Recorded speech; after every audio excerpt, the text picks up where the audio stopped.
This is how Canadians build wealth, and no one teaches it in school. Have you heard of TFSA and RRSP?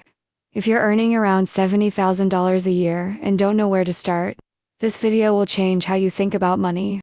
Welcome to the series Rent or Buy a Home in Canada, where I share real-world financial strategies for young adults. Today, we're breaking down two powerful tools that help you invest smart, reduce taxes, and move toward financial freedom: TFSA and RRSP. What is a TFSA? TFSA stands for Tax-Free Savings Account. You invest after-tax money, but all profits are tax-free. You can use it for stocks, ETFs, GICs, crypto, and more. 2025 limit, $7,000. If you've never contributed, you might have $95,000 in room. Who should use TFSA? Young adults with moderate income. $7,000 tax savings from RRSP are small for this group. You can withdraw anytime without tax or penalty. Great for long-term investing, buying a home, or early retirement. Now, what is an RRSP? RRSP stands for Registered Retirement Savings Plan. Contributions are tax-deductible, lowering your taxable income.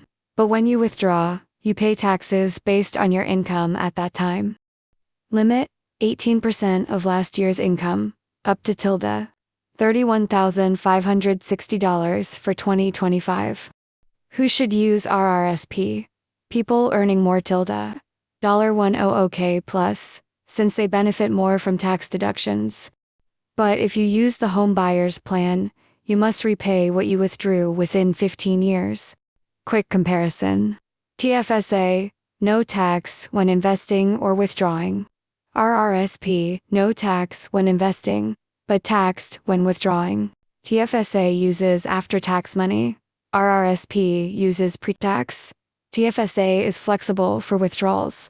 RSP has restrictions. If you're earning $70,000 a year, what's the best strategy? Max out your TFSA every year. Focus on ETFs and long-term stocks.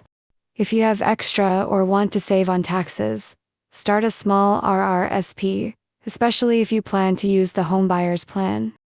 If you freelance or don't have a company pension, RRSP can act as your personal retirement fund. Have you ever used a TFSA or RRSP, and what do you invest in? Stocks, ETFs, or crypto? Comment below with your strategy or any questions you have. So how do you combine TFSA, RRSP, real estate, and renting into one smart financial plan? That's what we'll cover in episode 7. See you there.